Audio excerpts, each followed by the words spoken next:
Friends, welcome to my blogs. तो देखो আজকে পাপার কাজ চলছে, এখন পাপার কাজ চলছে, এদিকে চা দেওয়া হচ্ছে, এখানে সব মানুষ বসে, এখানে দেখো পাপার এদিকে কাজ হচ্ছে। চলো নিচেরটাও দেখে আসি কোনখানে রান্না ছাড়ি। যে দেখো আমার বোনু হাই করে দে।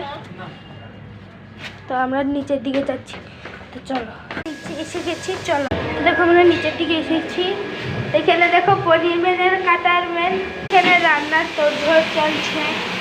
তো চলো বাকিটাও দেখাচ্ছি। তো আমরা এখন উপর দিকে আপাতত যাচ্ছি। দেখো এখানে পনির কাটছে, পনির মেন কাটার মেন পনির কাটছে।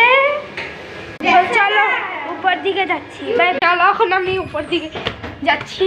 তো চলো উপরে গিয়ে দেখো উপরে এসেছি, নারায়ণ পূজা হচ্ছে। এখানে ওরা রান্নাঘরে গুটুর গুটুর, এখানে সবে বসে আড্ডা মারছে। এই রুমে বসে আমি যাব। By friend.